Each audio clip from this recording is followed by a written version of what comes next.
Allahu Akbar, Allahu Akbar, Allahu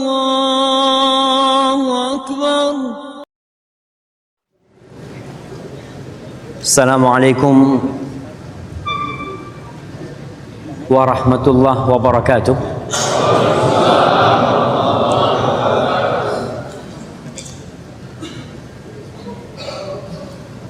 Satu aja mungkin saja, biar ini dimatiin ya. Ya.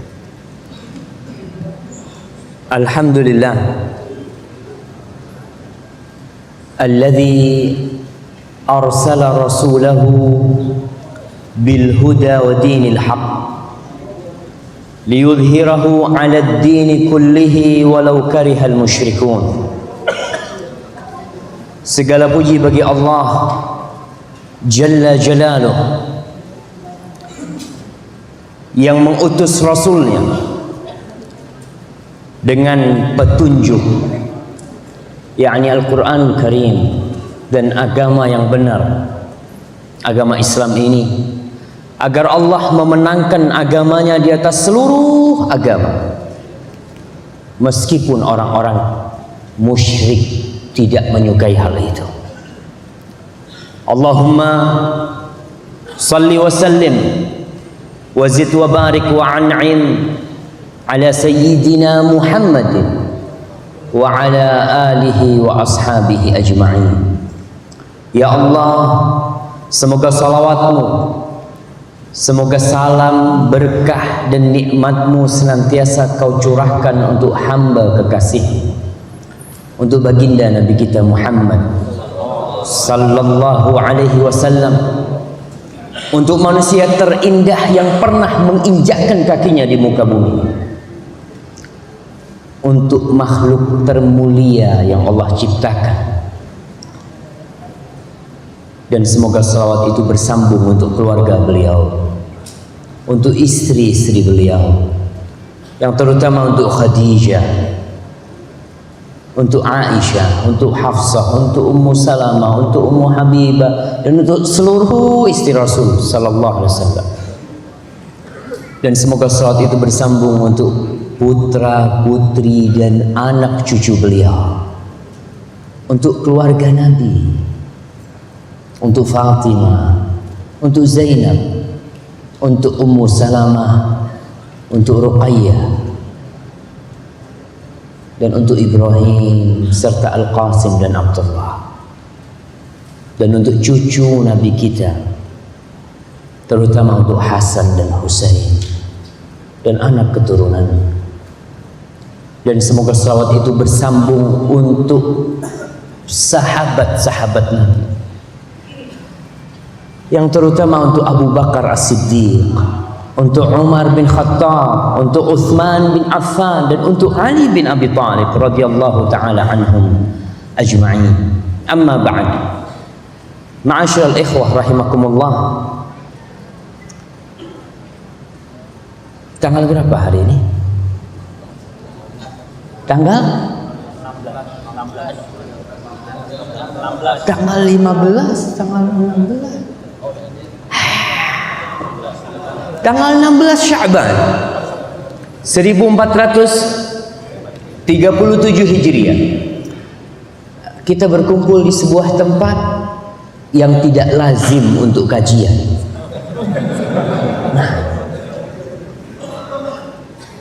Biasanya kita datang ke tempat ini untuk pernikahan.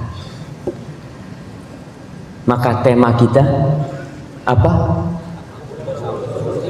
Aku pun dahulu seperti itu. Sama, kita dulu datang ke tempat ini bukan untuk kajian. Kita datang ke sini untuk pengantenan, ya, untuk acara-acara yang semuanya kadang-kala tidak mendekatkan kita kepada Allah Jalla Jalla. Hari ini kita berkumpul di tempat ini untuk membuat sebuah perubahan. Sebagian orang melihat banyak perubahan dalam kehidupan kita, khususnya dalam kehidupan beragama. Kalau dalam kehidupan dunia, perubahan itu sangat dahsyat. Ana pernah dapat cerita dari abah Kalau dulu ketika dia masih muda di kota Jember itu sepeda motor sedikit sekali. Hanya orang kaya yang bisa beli sepeda motor. Sekarang semua orang bisa beli sepeda motor. Dulu hanya orang kaya yang bisa naik pesawat. Sekarang all can fly. Semua bisa terbang. Semuanya. Bayangkan naik pesawat dari Surabaya ke Jakarta itu lebih murah daripada naik kereta. Subhanallah. Ada perubahan dalam kehidupan ini, jemaah. Dalam kehidupan beragama apalagi. Dulu nggak ada kayak antum yang jenggot-jenggotan. Jarang orang jenggotan. Mungkin yang jenggotan dulu cuma dukun. Iya, antum lihat yang jenggotnya lebih panjang. Tapi sekarang kita melihat, subhanallah. Dulu masjid itu hanya ramai kalau sholat Jumat, dan ramainya ketika khutbah kedua. Khutbah kedua baru ramai itu. Sekarang alhamdulillah. Betul, alhamdulillah sekarang sudah masya Allah. Khatib naik itu sudah mulai lebih banyak daripada dulu. Dulu masjid-masjid kita isinya kalau sholat 5 waktu hanya muadzin. Kadangkala muadzin merangkap jadi imam. Kadangkala muadzin merangkap jadi imam dan jadi makmum sekalian. Subhanallah, bagaimana pahalanya jemaah dia itu? Jadi muadzin, jadi imam, jadi makmum. Insyaallah. Setiap jemaah mungkin bisa merapat ke depannya.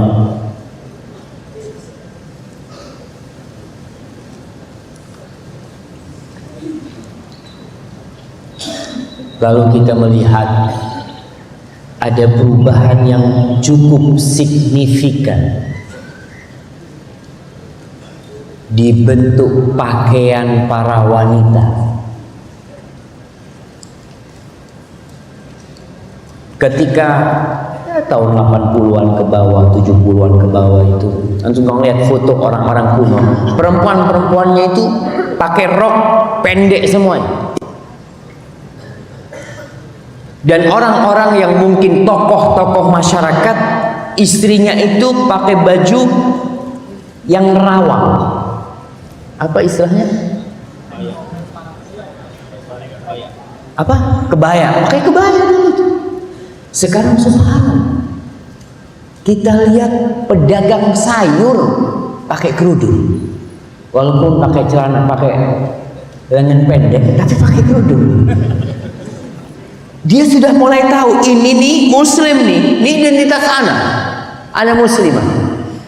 Walaupun dia masih baru belajar. Maka yang kita katakan jangan sok nih kita nih yang belajar nih. Dulu pun kita sama seperti mereka, sama dulu kita. Maka kita harus sabar melihat proses menuju perubahan yang sebenarnya, insyaallah. Karena Allah mengatakan wal aqibatu lil muttaqin. Pada akhirnya semuanya hanya untuk orang-orang yang bertakwa. Bumi ini milik siapa? Milik Allah Jalla Jalaluhu. Para jamaah melihat perubahan-perubahan yang kita lihat dalam kehidupan kita. Apakah perubahan itu positif atau negatif? Tergantung yang melihat. Siapa yang melihat, dia yang akan memberikan nilai.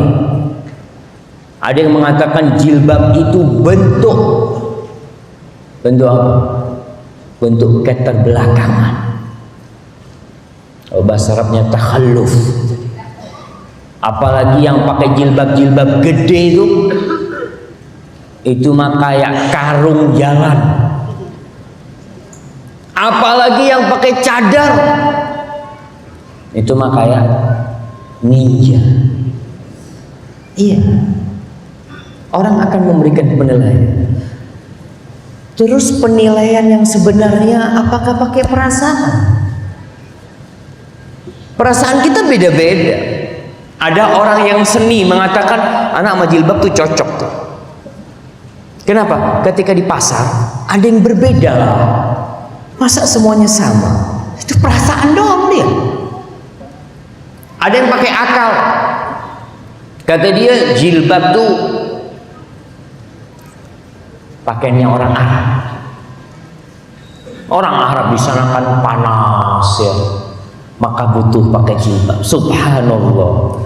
Ente akalnya kebalik. Kalau panas malah pakai you can see. Betul. Orang kepanasan itu tidak akan pakai kerudung yang seperti itu. Dan ternyata orang-orang jahiliyah sebelum datangnya Rasul sallallahu alaihi wasallam, mereka pakaiannya bebas. Sebagian dadanya terlihat ya, transparan bajunya. Sebelum datangnya Rasulullah SAW, jilbab ini bukan pakaiannya orang Arab. Emangnya istrinya Abu Lahab pakai jilbab? Istrinya Abu Jahal pakai jilbab? Nggak ada. Yang pakai jilbab tuh istrinya sahabat. Kenapa? Karena jilbab ini perintah Allah Subhanahu wa taala. Dan kalau akal itu bisa berubah. Masya Allah. Allahumma sayyiban nafi'. Yang sekarang baik belum tahu 40 tahun lagi baik. Karena akal manusia berubah. Ma'asyil ikhwah rahimakumullah. Untuk menilai sebuah perubahan menuju ke yang lebih baik atau ke lebih buruk, ukurannya itu Al-Quran dan Sunnah. Iya, antum orang Islam. Nah, kita bicara nahnu muslimin. Kita mayoritas di Indonesia muslim. Kita nggak ikut budaya. Budaya itu beda-beda. Budaya orang Purwakarta sama budaya orang Madura beda. Budaya orang Madura sama budaya orang Bugis lain lagi. Budaya orang Bugis dengan budaya orang Papua beda lagi. Kalau standarnya pakai budaya, rusak hidup ini. Oleh karena itu Allah Subhanahu wa taala mengutus Muhammad sallallahu alaihi wasallam. Dan kita bersaksi, kita mengatakan asyhadu an la ilaha illallah wa asyhadu anna Muhammadar Rasulullah. Muslim. Ada berapa Islam? Wahid. Islam itu satu. Nggak ada Islam Timur Tengah, nggak ada Islam Mesir, nggak ada Islam Purwakarta, nggak ada Islam Madura, nggak ada Islam Sumatera. Inna dina indallah Islam. Sama. Tapi ada tangan-tangan jahil yang ingin mengkotak-kotakkan Islam. Ada Islam fundamentalis, ada Islam liberal, ada Islam Nusantara, ada Islam radikal. Sejak kapan Islam dipisah-pisahin gitu? Wahid Islam ini. Dan Allah katakan innamal mu'minuna ikhwah, orang-orang yang beriman semua saudara. Islamnya siapa? Islamnya Rasulullah SAW. Karena kalau kita sudah bikin Islam sendiri, orang Purwakarta mau bikin Islam model Purwakarta. Anak Islam Purwakarta mungkin beda Ustaz. Sholatnya nggak pas adzan zuhur, kita sholat jam 2 lah. Dibikin umpamanya. Kenapa? Karena orang baru istirahat jam 2 umpamanya. Dia mau bikin aturan sih nggak bisa. Ma'asyil ikhwah rahimakumullah. Rib'i bin Amir. Siapa yang kenal dengan Rib'i bin Amir? Kita ini orang Islam kadang-kadang nggak kenal dengan sahabat-sahabat Rasulullah SAW. Rib'i bin Amir pernah diutus oleh Sa'ad bin Abi Waqqas untuk menjumpai Rustum, panglima besar Persia pada waktu itu. Kejadian itu pada bulan Sya'ban. Ingat perang Qadisiyah itu terjadi tanggal 13 Sya'ban, 14 Sya'ban, 15 Sya'ban, terakhir 16 Sya'ban Allah berikan kemenangan kepada umat Islam pada waktu itu. Rib'i bin Amir dipanggil sama Rustum, dikirim. Iya, pakaian orang Arab dulu. Sahabat-sahabat Rasulullah SAW masih sangat sederhana. Jamaah itu dikasih jalan tuh yang antum kayaknya masih bisa maju, jamaah maju, masih ada tempat tuh.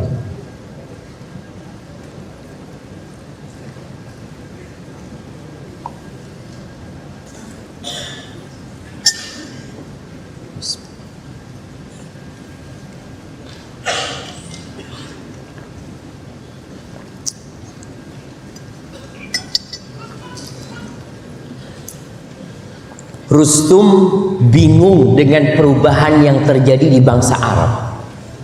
Bangsa Arab itu tidak pernah bersatu, tidak pernah memiliki kekuatan yang bisa mengalahkan kaum lain. Mereka perang antara mereka aja.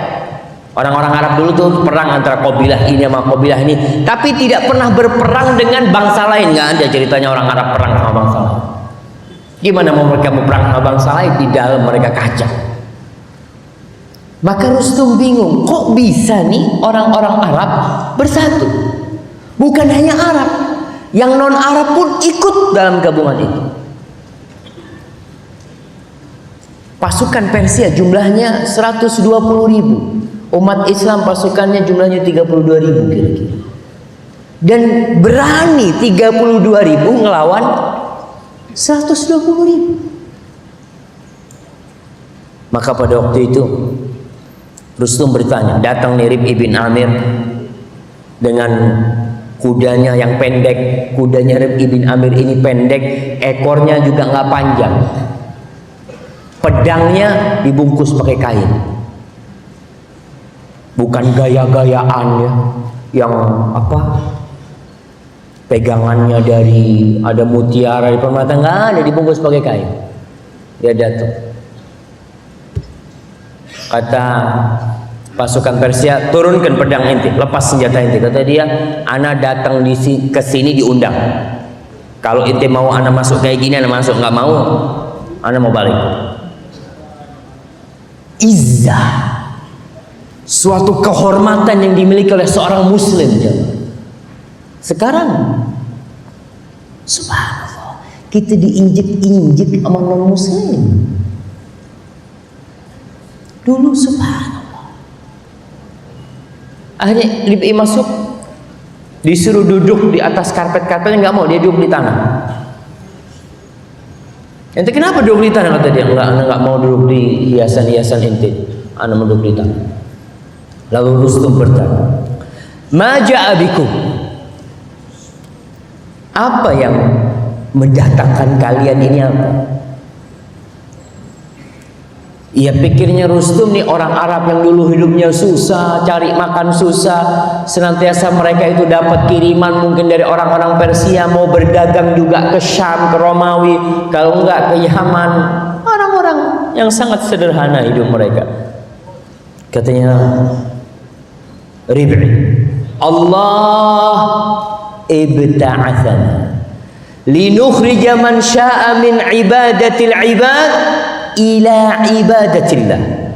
Allah yang ngirim kita. Kita ini dikirim sama Allah. Kita diutus sama Allah. Untuk apa? Ini tujuannya seorang Muslim hidup. La ilaha illallah. Untuk mengeluarkan siapa yang dia kehendaki dari pengabdian, dari penyembahan kepada makhluk, kepada hamba, agar mereka menyembah Allah Subhanahu wa ta'ala. Kan kita tahu orang-orang Arab, kebodohan mereka pada waktu itu nggak kebayang. Anak perempuannya dikubur hidup-hidup. Omar cerita ketika di masa jahiliyahnya kita tuh nyembah apa aja, ada batu kita sembah. Kalau ada patung, udah ada patung nih, udah siap yang disembah. Kalau nggak ada, dia cari batu, ambil tuh batu. Nanti kalau nemu batu yang lebih bagus, dibuang Tuhannya yang ini. Ada Tuhan yang lebih bagus. Ada yang lebih bagus ini dibuang. Kalau nggak ada batu, apa yang dilakukan oleh orang Arab? Mereka pasir itu ditumpukin, kemudian dikasih lubang tengahnya.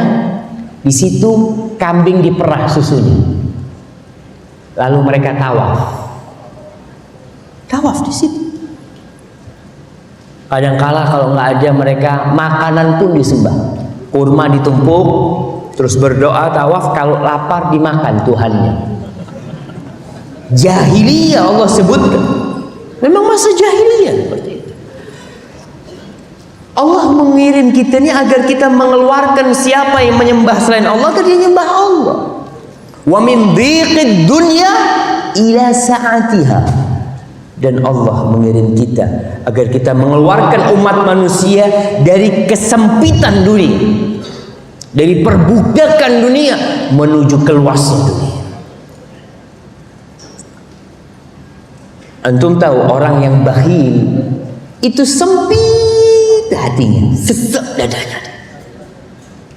Tapi orang yang karam, yang dermawan, masya Allah. Wa min juril adyan ila adlil Islam. Dan kita diutus untuk mengeluarkan manusia dari kezaliman agama-agama menuju keadilan Islam. Antum lihat semua agama penuh dengan kezaliman. Islam datang memberikan keadilan. Tatkala Islam masuk ke Palestina, orang-orang Palestina, pendeta-pendeta Nasoro yang ada di Palestina di Masjidil Aqsa tidak mau menyerahkan kunci Masjidil Aqsa kecuali di tangannya Umar bin Khattab. Berangkat Umar dari Madinah dengan pakaian yang biasa, kendaraan yang biasa. Pas dia mau masuk Masjidil Aqsa, dia turun karena ada genangan air. Dia turun, katanya Abu Ubaidah Amir bin Jarrah, ya Amirul Mukminin.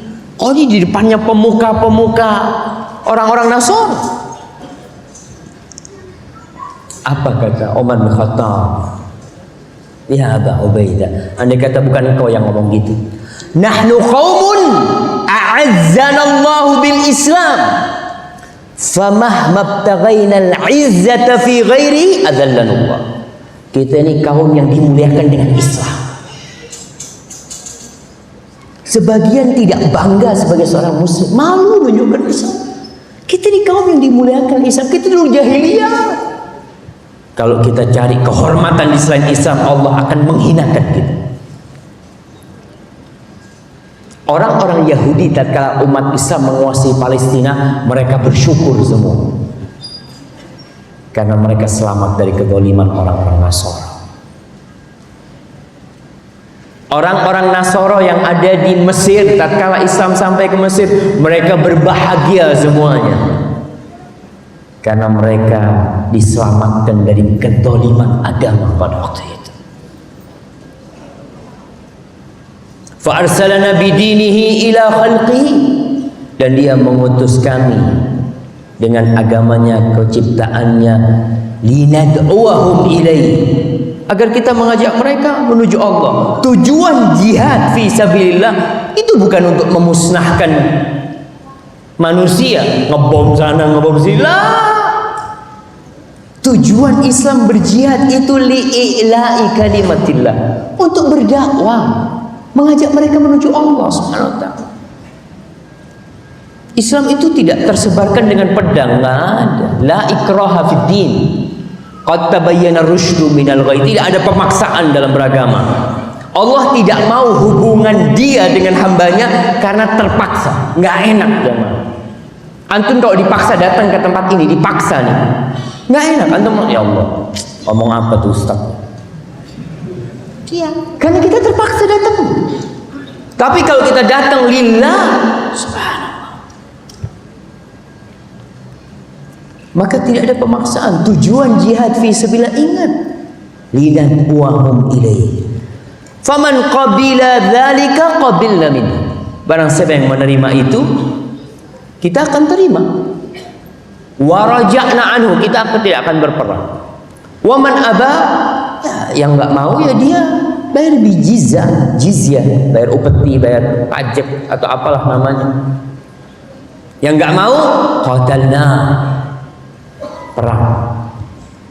karena dia menghalangi masuknya agama Allah. Orang-orang itu dizalimi di sana, mereka belum dengar tentang la ilaha illallah. Kita akan berperang hatta nufdiya ila mau'idillah, ila mau'udillah, sampai kita dapat janji Allah. Ditanya apa janji Allah itu? Al jannah liman mata ala qitali man aba wa dhafar liman baqi.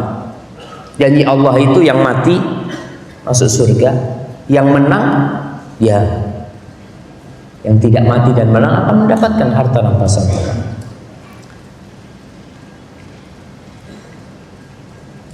Akhirnya selesai negosiasi, kata Rustum, udah ana minta waktu untuk bermusyawarah sama dia. Kata si Rib'i bin Amir, ya kau mau berapa lama? 3 hari atau 2 hari? Kata dia 3 hari. Sedikit banget, kata dia. Kita ingin musyawarah sama orang-orang banyak ini. Nggak ada. Kata Rasul sallallahu alaihi wasallam, beliau itu kalau mau perang cuma ngasih jatah waktu 3 hari. Engkau tinggal milih 3 hal itu di 3 hari ini. Aku jamin. Katanya Rustum, asayyiduhum anta? Apakah ente pemimpin mereka? Kata Rustum, la, bukan pemimpin mereka. Walakinnal muslimun kal jasadil wahid yujiru adnahum ala a'lahum. Tapi orang Islam itu seperti satu tubuh yang di bawah itu bisa memberikan jaminan untuk yang di atas. Aku jamin kau. Masyaallah muslimin rahimakumullah. Itu yang membuat umat Islam jadi terhormat. Terus gimana kita nih sekarang? Kita ini mau berubah jadi apa umat Islam? Tidak ada satu masa kecuali yang sesudahnya lebih buruk dari masa yang sebelumnya. Ma min zamanin illa walladhi ba'dahu syarrun min. Masa yang selanjutnya akan lebih buruk, jemaah. Dan kita kalau ingin melihat perubahan kita menuju yang ke positif atau negatif, ya kita harus belajar.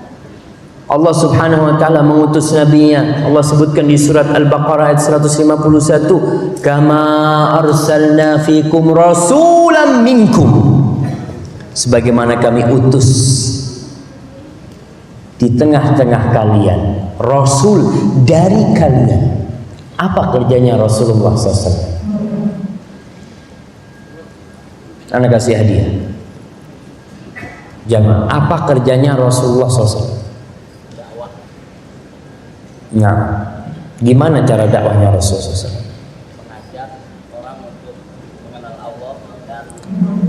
Mengajak orang untuk mengenal Allah. Baik, nggak apa-apa, nak kasih hadiah. Ada yang lainnya mau jawab?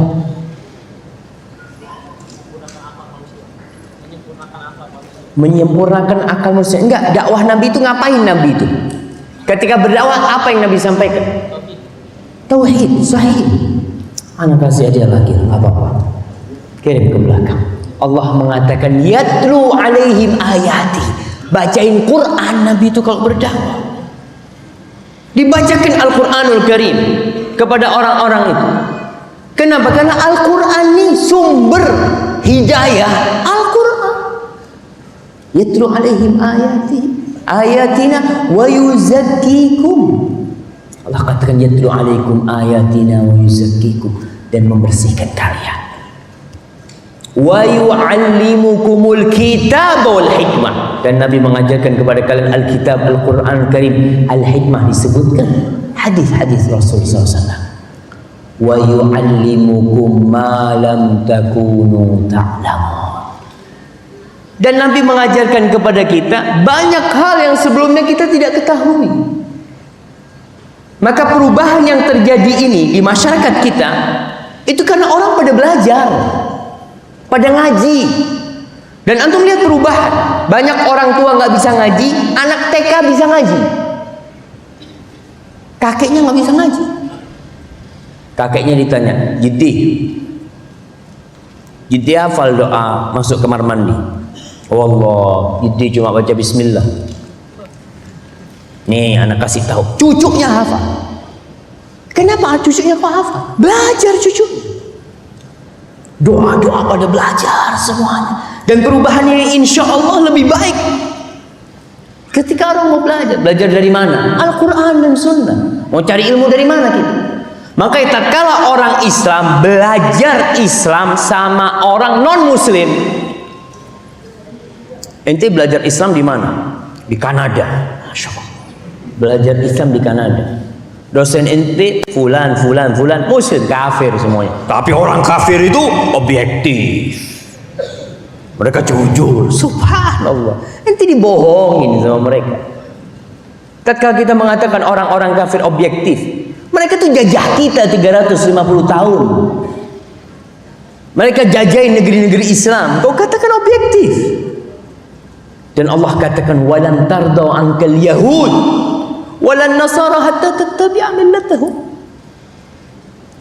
Orang-orang Yahudi dan Nasrani tidak akan ridho sampai kau ikut agama mereka. Enggak, orang mereka itu baik. Kita ini toleransi dalam urusan dunia, toleransi. Nggak ada masalah kita toleransi dalam urusannya, tapi dalam urusan agama alafu. Ana punya prinsip yang disampaikan oleh Robbi.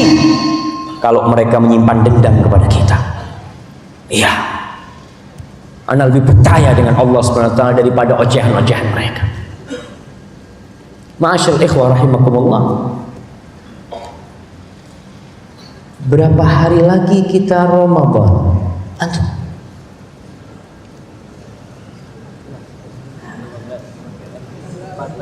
Masya Allah, anak kasih hadiah tuh. Udah dekat nih Ramadan jamaah.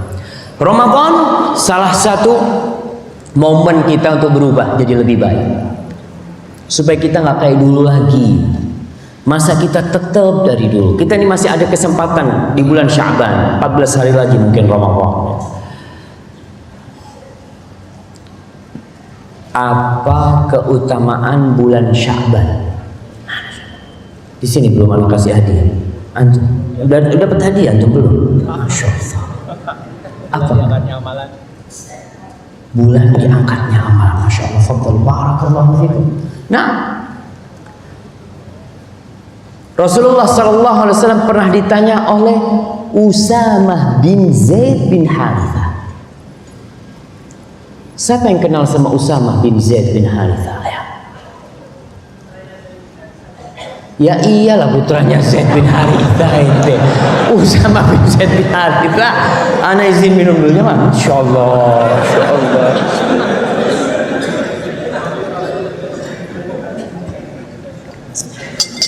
Siapa dia itu? Nah, mantu.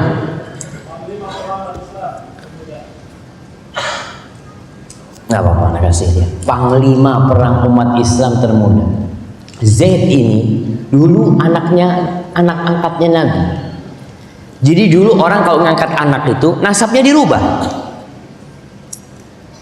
Maka Zaid ketika di kota Mekah belum hijrah nih, dikenal sama orang-orang Mekah Zaid bin Muhammad. Zaid bin Muhammad. Sampai dibatalkan pengangkatan anak, nggak ada lagi anak angkat dalam Islam. Yang ada anak asuh. Jadi anak angkat yang nasabnya dirubah nggak ada. Maka kembali Zaid disebut Zaid bin Harithah. Punya anak Zaid namanya Usama. Zaid bin Harithah putih, Usama hitam. Ini Usama hitam ini. Rasulullah SAW ada omongan gak enak orang ini. Mana mungkin nih bapaknya putih, anaknya bisa gelap kayak gitu tuh. Suatu hari Zaid sama Usama ini tiduran, mungkin di Masjid Nabawi lagi tiduran, wajahnya ketutup. Yang kelihatan cuma kakinya. Kakinya Zaid yang putih dan kakinya Usama yang hitam. Ada seorang wanita lewat. Kata wanita ini, "Inna hadhil aqdam ba'daha min ba'd." Ini kaki ini sebagiannya dari sebagian lainnya. Ini mungkin anaknya. Rasulullah seneng banget. Ini nggak ngelihat wajahnya, baru ngelihat kakinya udah tahu. Kalau ini anaknya.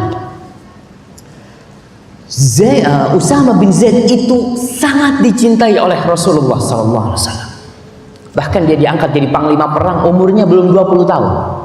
Di dalam pasukan perang itu ada Umar bin Khattab. Jadi anak buahnya Zaid. Jadi anak buahnya Usama bin Zaid. Dia melihat Rasulullah SAW. Ya Rasulullah, aku lihat kau puasa di bulan Sya'ban ini tidak seperti di bulan lainnya. Ada apa sama bulan Sya'ban ini? Ketika melihat suatu perubahan, pantas kita bertanya. Ketika melihat sesuatu yang aneh, pantas kita bertanya. Jangan menuduh. Kita lihat, kenapa kok kayak gini fulan? Ya ente kenapa kok berubah? Sehingga kita akan mendengarkan penjelasan dia. Jamaah antum nggak bisa maju lagi. Anda nggak enak ceramah yang di depan, di belakang pada berdiri di sana. Antum nggak bisa mendekat lagi. Ini ada tempat sebelah sini nih, sebelah kanan kasih jalan jamaah. Mungkin yang di sebelah situ bisa maju jamaah.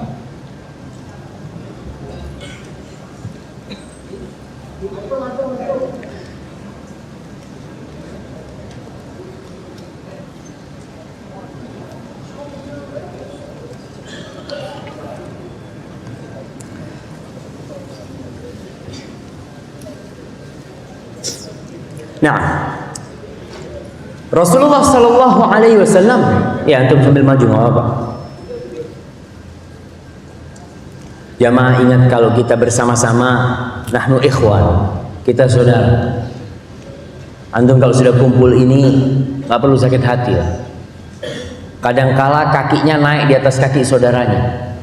Ini dikasih tempat malah nggak terima kasih, kakinya naik ke kaki. Itu terjadi. Mungkin sekarang antum lihat ya. Coba lihat.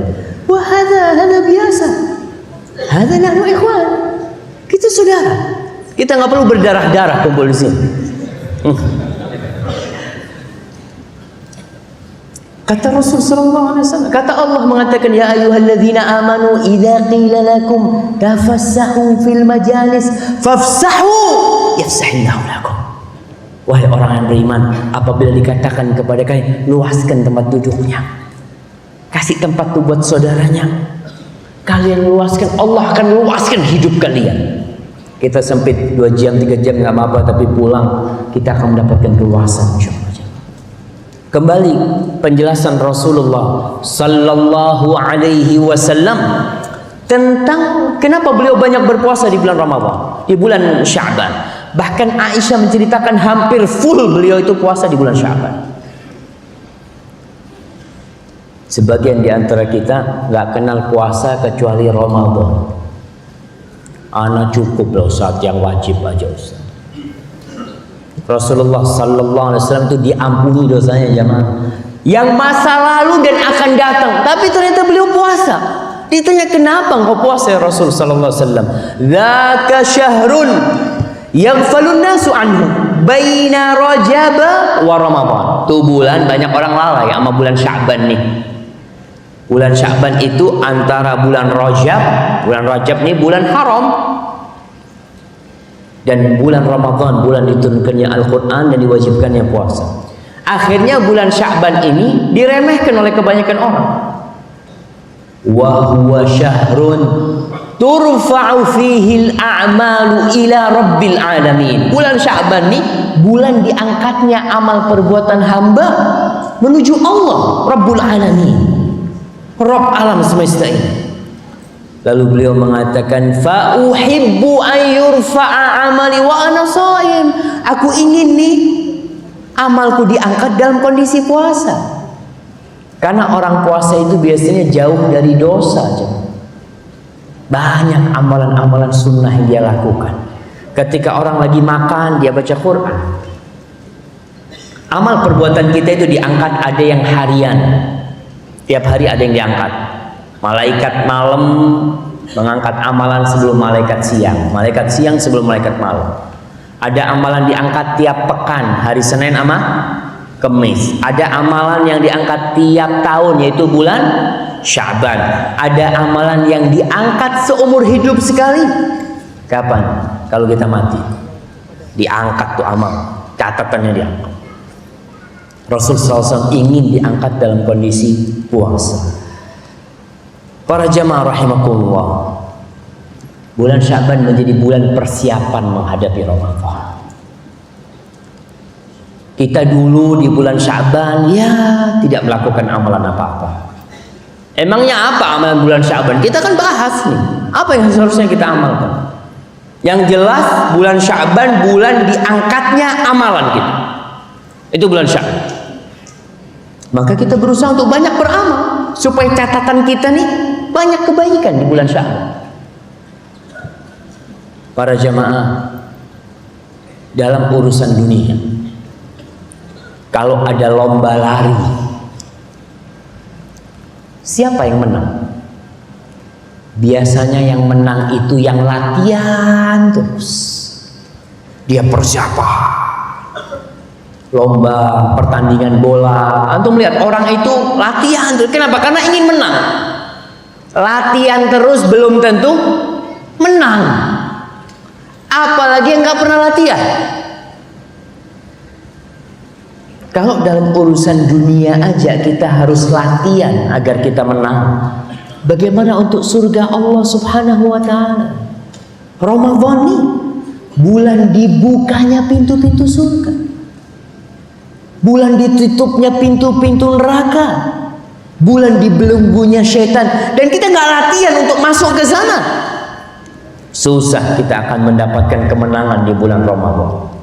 Maka banyak orang selesai Ramadan, 30 tahun Ramadan, 40 tahun puasa Ramadan, nggak ada perubahan di dirinya, tetap kayak yang kemarin.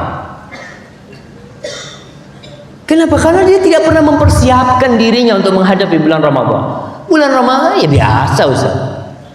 Malam tarawih, sebelum subuh sahur, habis subuh ya tidur sampai zuhur. Udah kayak gitu tuh.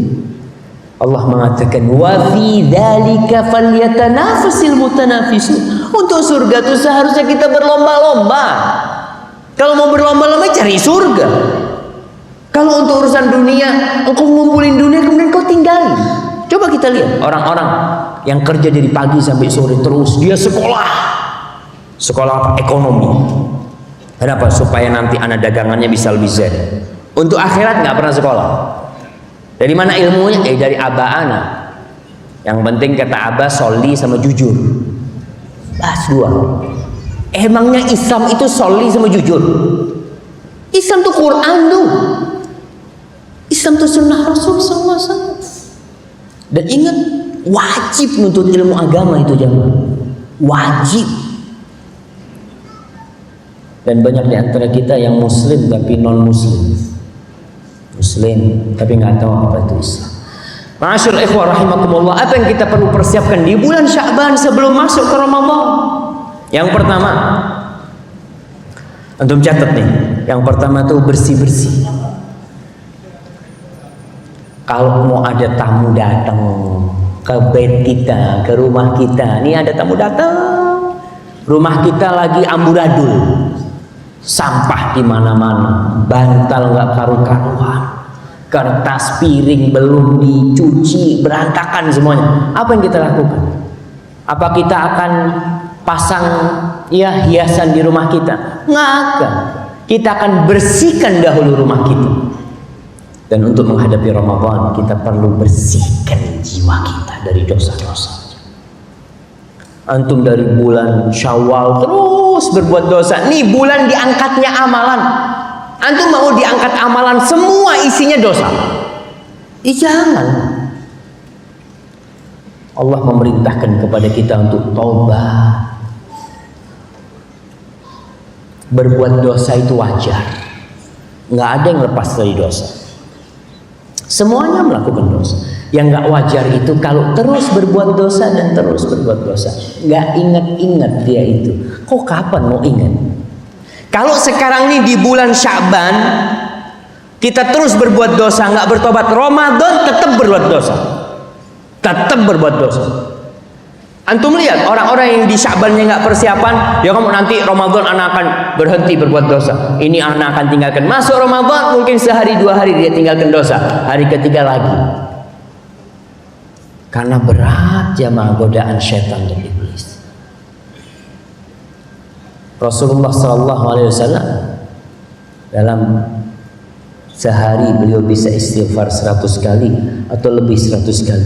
Bahkan dalam satu majlis, satu kali duduk, Ibnu Umar atau Ibnu Abbas, dia pernah mengatakan, kuntu a'udhu lin nabi sallallahu alaihi wasallam fi majlisin wahidin Yaqulu rabbi ighfirli wa tub alayya innaka antat tawwabul ghafur 100 marrah wa fi riwayatin 70 marrah. Aku menghitung Rasulullah SAW satu kali duduk mengatakan Rabbi ighfirli wa tub alayya innaka antat tawwabul ghafur. Ya Rabbi, ighfirli, ampuni aku dan terima tobatku, berikan tobatmu kepadaku, sesungguhnya Engkau Maha Pengampun dan Maha Menerima. Innaka antal ghafur. 100 marrah, 100 kali sekali duduk. Terus bagaimana jemaah? Kita nih berapa kali kita istighfar? Habis sholat langsung jalan. Ustaz, ana mau buka toko, Ustaz. Kan nggak apa-apa. Zikirnya dia nggak apa-apa. Tapi istighfar paling tidak ente duduk di sana. Astagfirullah, astagfirullah, astagfirullah. Itu yang pertama. Kita bersih-bersih diri. Ingat dosa-dosa yang kita lakukan. Mulai bermuhasabah, ya Allah. 11 bulan aku lakukan dosa-dosa. Berapa banyak yang aku lakukan. Nikmat yang Allah berikan begitu besarnya, dan ternyata kita balas nikmat Allah dengan perbuatan dosa. Ramadan udah deket nih, bulan Sya'ban sebelum diangkat amal ana, mudah-mudahan udah dihapusin dosa. Tapi gimana kita mau tahu itu dosa apa tidak kalau kita nggak pernah belajar? Antum lihat banyak terjadi riba di Indonesia ini, dan dia nggak ngerti kalau itu riba. Kalau itu dosa dia nggak tahu. Dari mana kita tahu? Ya dari Rasul Sallallahu Alaihi Wasallam. Secara perasaan, secara akal kita, rentenir kalau meminjamkan uang, umpamanya dia pinjamkan 1 juta, nih orang yang pinjam harus bayar 1.200.000. Secara akal yang dosa yang mana? Yang minjemin duit, karena dia lintah darat, dia neken tuh orang udah butuh, dia tertawa di atas tangisan orang lain. Nih secara akal kita. Dalam Islam yang pinjem dan yang meminjamkan sama dosa. Kenapa? Karena hal ini tidak akan terjadi kalau tidak ada dua pihak ini. Rasulullah Sallallahu Alaihi Wasallam mengatakan, bukan Rasulullah SAW, la'ana Rasulullah Sallallahu Alaihi Wasallam akilar riba wa mukilahu wa katibahu wa syahidai. Dilaknat sama Rasul Sallallahu Alaihi Wasallam itu orang yang makan riba, yang ngasih makan riba juga dilaknat. Jadi yang pinjam duit sama dilaknat, yang nyatet sama yang tidak dilaknat. Terus yang jadi saksi sama, dosanya sama tuh mereka. Karena ini persekongkolan iblis. Mereka bersatu untuk membuat Allah murka. Makanya kita harus belajar. Oh ternyata nggak boleh ya Ustadz ya. Ana baru tahu Ustadz. Dari dulu ana punya abang nggak pernah ngasih tahu gitu. Iya mungkin apa yang kita nggak tahu. Makanya kita belajar terus. Kita tuh dari penjajahan Belanda merdeka, masih sedikit kitab-kitab yang masuk ke Indonesia. Susah di masa Belanda. Jemaah-jemaah haji Indonesia yang berangkat ke Mekah itu ditekan sama Belanda. Kenapa? Kalau pulang haji biasanya membuat perubahan di negeri kita. Belanda takut. Karena jemaah haji Indonesia ke Mekah bukan hanya tawaf, sa'i ke Arafah, enggak, mereka belajar. Kesempatan nih belajar. Banyak ulama-ulama Indonesia yang ngajar di Masjidil Haram pada waktu itu. Mereka belajar. Maka Belanda takut. Diperketat orang yang berangkat haji. Pulang haji dimonitor sama Belanda. Setelah itu alhamdulillah sekarang sarana informasi begitu mudahnya. Kitab-kitab Masya Allah kita bisa baca, kita pelajari. Baik, yang pertama bersih-bersih. Yang kedua perbaiki niat. Innamal a'malu binniyat. Amal itu tergantung niatnya. Kita ini jangan sok, alhamdulillah Ustaz, anak ini sudah banyak amal solehnya. Baik, alhamdulillah. Tapi coba ente perbaiki niatnya. Karena Allah tidak akan menerima amalan kecuali dengan 2 syarat. Yang pertama ikhlas lillahi ta'ala dan sesuai dengan syariat Nabi Muhammad sallallahu alaihi wasallam.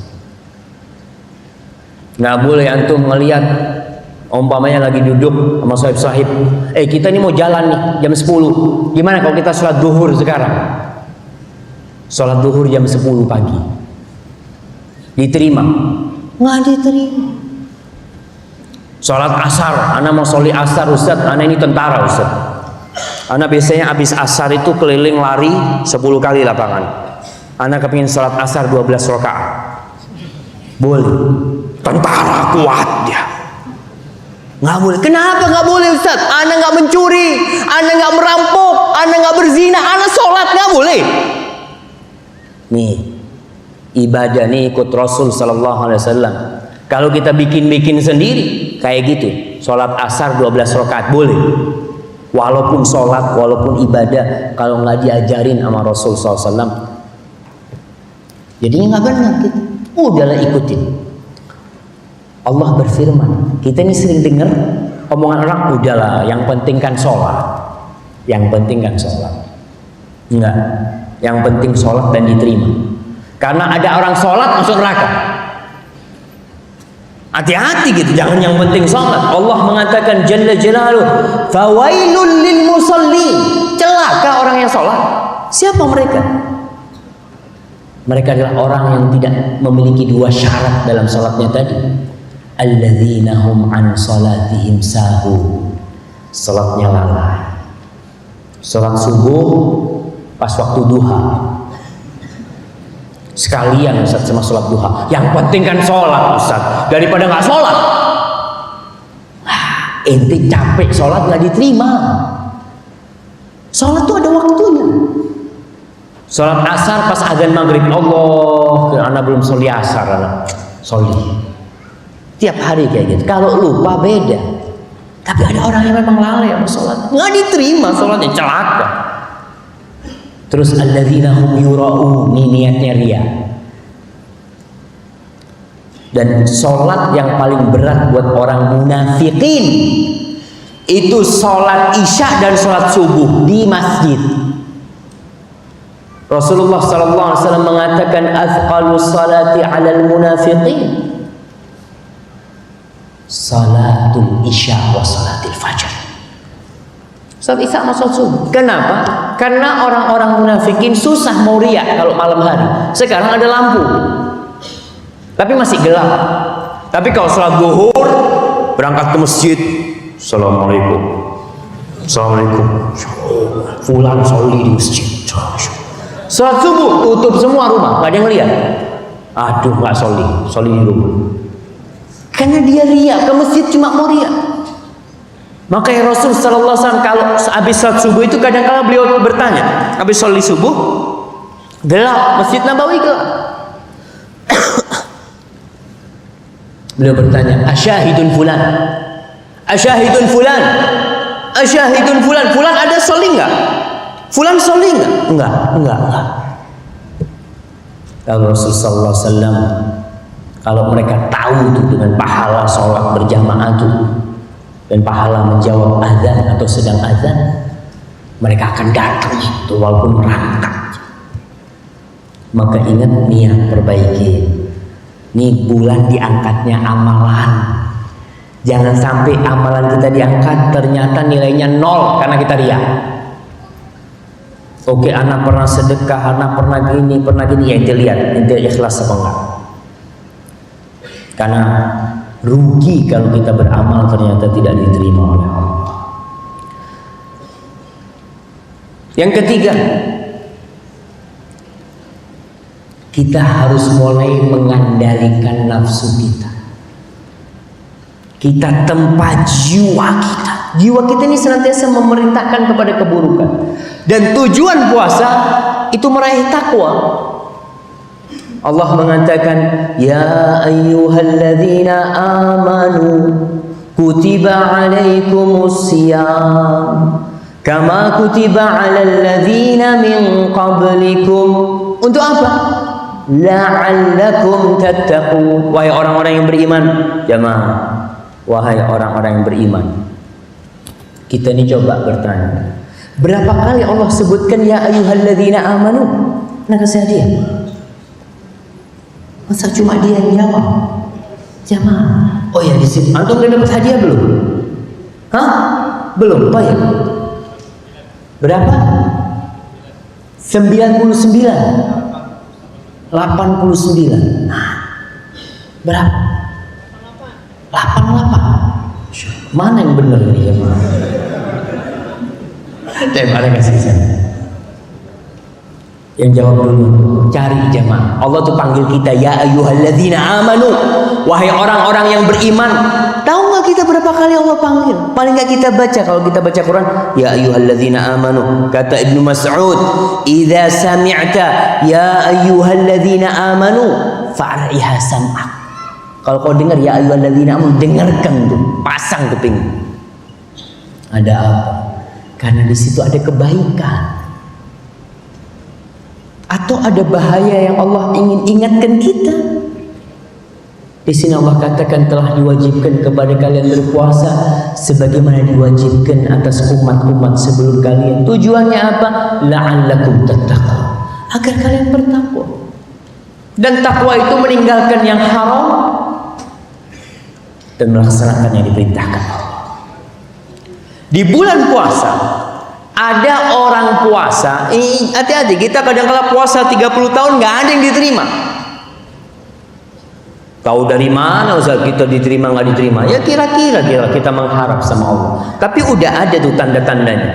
Kata Rasulullah sallallahu alaihi wasallam dalam hadis yang diriwayatkan Imam Bukhari, "Man lam yada' qaula az-zur wal jahla wal 'amala bihi falaysa lillahi hajatun fi an yada'a ta'amahu wa syarabahu." Barang siapa yang ketika puasa dia tidak meninggalkan kata-kata palsu, bohong, dusta, nyakitin orang, jahilin orang, tindakan-tindakan yang merugikan orang, perbuatan dosa. Dia puasa tapi dia tidak meninggalkan tuh perbuatan-perbuatan yang haram, ucapan-ucapan yang kotor, yang keji. Kata Rasulullah, Allah nggak butuh sama puasa dia. Makan dan minum itu halal.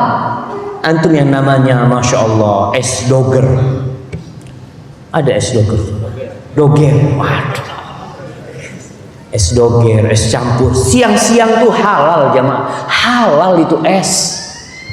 Tapi karena kita puasa kita tinggalkan. Yang namanya bohong sebelum puasa udah haram. Yang haram kita lakukan ketika puasa, yang halal kita tinggalin. Maka di sini kita mulai di bulan Sya'ban, ucapan-ucapan kita yang kotor kita tahan. Biasanya yang suka bohong nih pedagang. Nah, kata Rasul sallallahu alaihi wasallam, at-tujjar fujjar. Pedagang itu penjahat. Illa man barra wa sadaq, kecuali pedagang yang jujur dan baik ketika bermuamalah. Kadang-kala kita, Masya Allah, apalagi Ramadan nih bulan yang ditunggu-tunggu. As-salafus saleh menanti Ramadan untuk ibadah. Kebanyakan di antara kita, bukan kebanyakan, ada sebagian di antara kita yang menanti bulan Ramadan. Ente kenapa kok senang kalau Ramadan? Alhamdulillah Ustaz, kalau Ramadan rezeki anak semakin banyak. Karena banyak orang belanja. Kita sering orang datang belanja nih. Cuk, ente cari apa? Cari baju. Ini. Ente nggak akan nemu harga yang lebih murah dari ini. Semana Sepurwakarta. Karena ente orang pertama, ente ini pelanggan anak sudah gini, anak kasih harga khusus gini macam-macam, beli dia. Datang orang kedua sama, ini khusus buat ente, semuanya khusus buat ente. Ya, semua. Udah berapa orang yang ente tipu tuh? Kadang-kadang Ramadan tetap kayak gitu tuh. Hati-hati, omongan-omongan kotor tinggalin lah. Kalau sekarang kita tidak tempa diri kita, susah di bulan Ramadan. Kemudian yang keempat, silaturahim. Kenapa kita bicara silaturahim? Ini bulan diangkatnya amal. Di antara amalan yang mulia adalah silaturahim. Dan kita tahu di antara keutamaan malam nisfu Sya'ban, Allah itu mengampuni dosa semua orang kecuali dua orang. Yang satu musyrik, Yang satu orang yang punya dendam dan dengki sama saudara, apalagi sama kerabatnya. Kita usahakan. Nih kita umat Islam jangan. Kadang kala sama saudara sendiri berantem. Bukan saudara seiman saya bilang. Ini saudara kakak beradik ribut gara-gara apa? Kebanyakan yang membuat ribut itu fulus, warisan. Rasulullah sallallahu alaihi wasallam mengatakan la yadkhulul jannata qati'. Enggak masuk surga orang yang memutuskan rahimnya. Tapi dia dulu yang mulai, Ustaz. Nggak ada urusan. Inti mutuskan rahim saudara inti nggak masuk surga. Kata siapa? Kata Rasulullah SAW. Terus kita sering dengar hadis,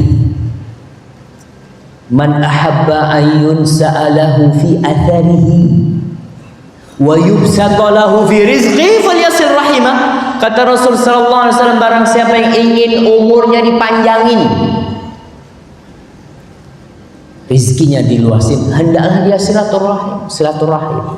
Ingat, silaturahim ini artinya bukan berkunjung, bukan datang ke rumahnya sahib. Ente mau apa? Kita kumpul ini disebut silaturahim. Nah, kita disebut ya ukhuwah Islamiyah, saudara sama Islam.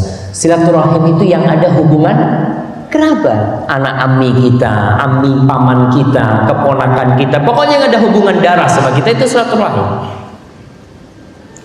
Kalau selain itu ya disebut ziarah atau apa. Usahakan kita jangan, perbaiki dengan harapan tadi kita ini masuk di bulan Ramadan, kita nggak ada dendam dan dengki sama saudara kita, karena bulan Sya'ban bulan diampunnya dosa dan bulan diangkatnya amal perbuatan kita. Lalu yang kelima, antum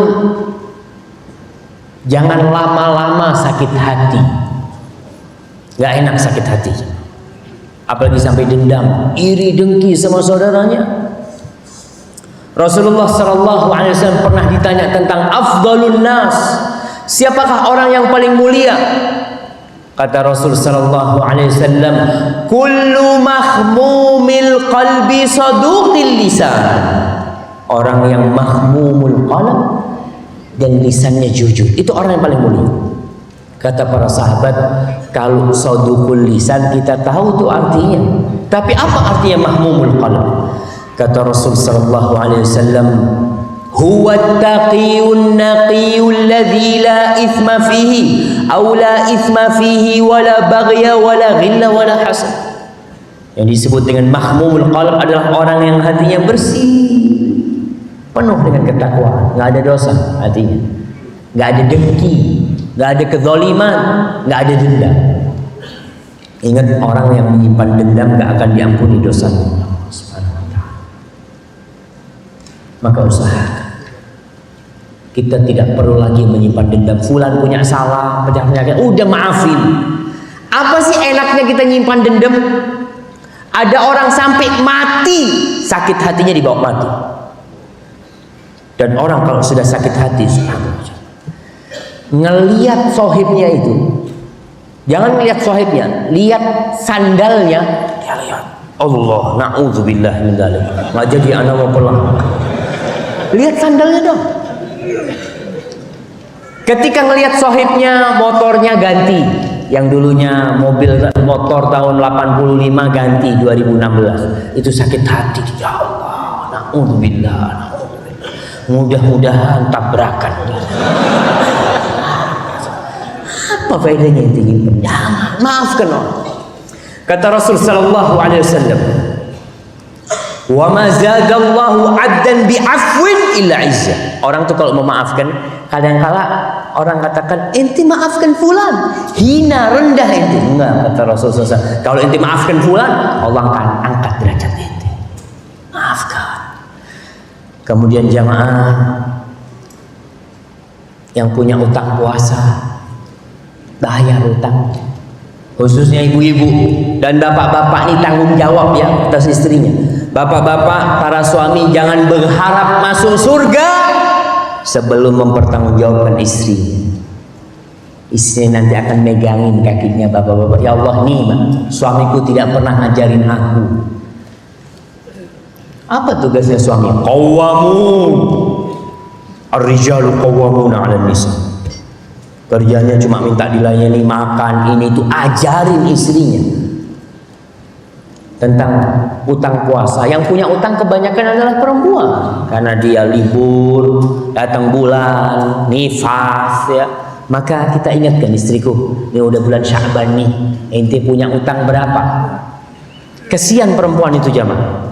Dia itu harus bayar utang puasa dalam kondisi yang lainnya nggak puasa. Suaminya nggak puasa, anaknya nggak puasa, dia harus bayar utang. Maka sang suami yang bijak, dia bantuin istrinya. Gimana membantunya? Ente puasa, qadha, anak puasa sunnah hari Senin. Si suami dapat pahala sunnah, si istri qadha. Kemis juga kayak gitu, dibantuin. Karena kalau nggak ada yang bantuin dia kesian, dia punya anak kecil, dia harus masak, ya miskin. Kemudian yang ketujuh,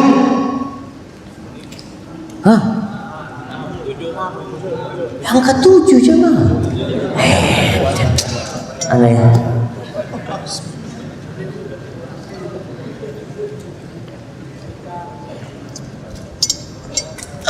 Alhamdulillah. Yang ketujuh, manfaatkan waktu sekarang. Waktu kita ini 24 jam. Bulan Sya'ban harus beda sama bulan lainnya. Yang mungkin yang muda-muda waktunya untuk ngenet ya, untuk wifi, untuk apa, mulai yang bapak-bapak, yang ibu-ibu yang biasa ngobrol, ada yang kerjanya ibu-ibu atau bapak-bapak kerjanya tuh sampai disebut abu remote. Kalau sampai rumah, mana remote? Remote yang dicari. Ibunya juga kerjanya, subhanallah. Udah bulan Sya'ban nih berhenti tuh, remote-nya disembunyikan. Dulu orang dulu itu masya Allah nonton TV itu duduk jauh, kalau tayangannya jelek berdiri dia. Aduh, itu dia.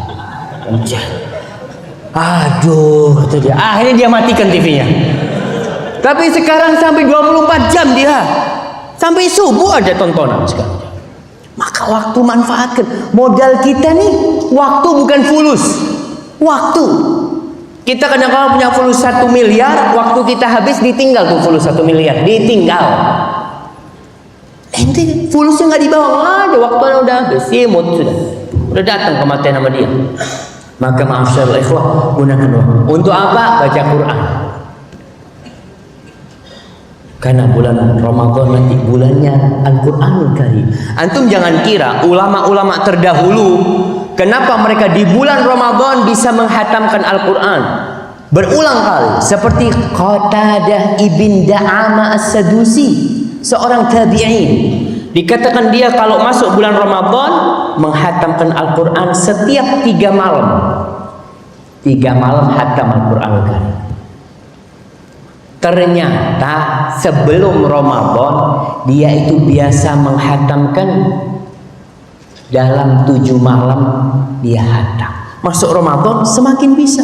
Masuk 10 hari terakhir tiap malam hatam. Kita kalau kita tidak latih dari sekarang baca Quranul Karim, nanti masuk bulan Ramadan susah kita akan hatam. Fokus. Susah. Maka usahakan sekarang nih, paling tidak antum tiap hari pegang Quran. Jadi pagi mau berangkat kerja, pegang Quran antum. Ngapa? Ya pegang aja lah.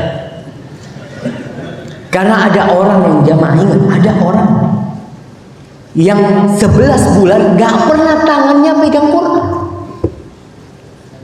Ketika ditanya, ada Quran? Wallahu a'lam ya.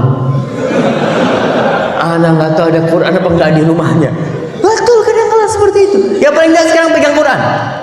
Pagi pegang Quran, lama-lama kan dibaca nanti. Anak ngapain pegang doang?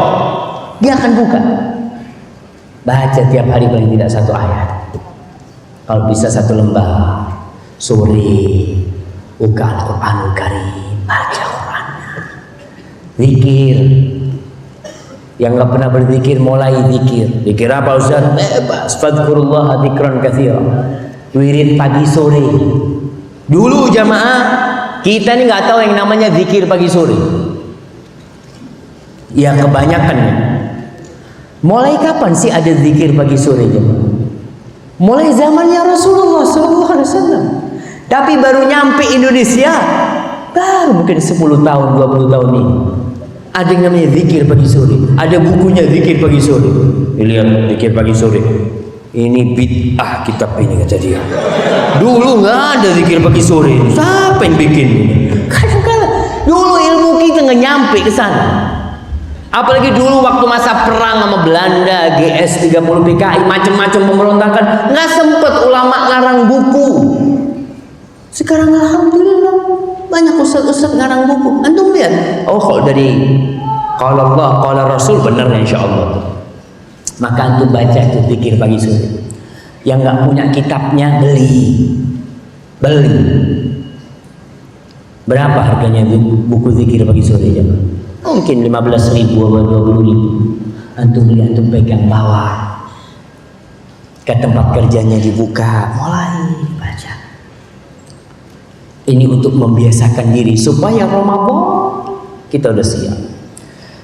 Baik, kemudian yang ke-8. Yang ke-8 sholat sunnah. Bulan Ramadan itu bulannya sholat tarawih. Bulannya amal kebajikan, panen lah kita bulan. Nah, kita mulai sekarang ini usahakan di bulan Sya'ban, apalagi bulan diangkatnya amalan itu sholat qobliyah. Yang nggak pernah qobliyah ba'diyah, sekarang qobliyah ba'diyah. Ya Allah, anak biasanya cuma sholat 5 waktu Ustaz. Itu kadang-kala masih bolong-bolong Ustaz. Ya, nggak apa-apa. Dulu juga orang-orang kayak gitu belum dapat hidayah. Sekarang udahlah, engkau untuk menebus yang lalu, sholat sunnahnya banyakin. Karena sholat sunnah itu akan menjadi penyempurna sholat wajib yang kurang-kurang itu. Yang pertama dihisap soli nanti sholat kita. Kalau sholatnya baik, insya Allah semuanya baik. Kalau sholatnya kurang, maka Allah bertanya kepada malaikatnya, hallahu min nafilah, apakah orang ini punya ibadah sunnah, punya sholat sunnah? Ada, sempurnakan. Di timbangan itu disempurnakan dengan yang sunnah. Sholat duha, sholat witir, paling enggak kita sholat witir. Rasulullah SAW tidak pernah meninggalkan sholat witir. Yang bisa sholat witir di akhir malam bagus, yang nggak bisa sebelum tidur. Abu Hurairah radhiyallahu taala anhu mengatakan, "Ausani khalili bi thalath." Kekasihku mewasiatkanku dengan 3 hal dan aku tidak pernah tinggalkan 3 hal itu. Yang pertama, 2 rakaat duha, nggak pernah ditinggalkan. Yang pertama. Yang kedua, witir sebelum tidur. Yang ketiga, puasa sunnah 3 hari dalam sebulan. 3 hari.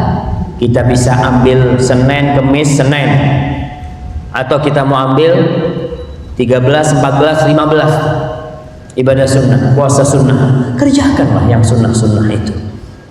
Kenapa? Kalau kita tidak biasakan dari sekarang, nanti sholat tarawih berat.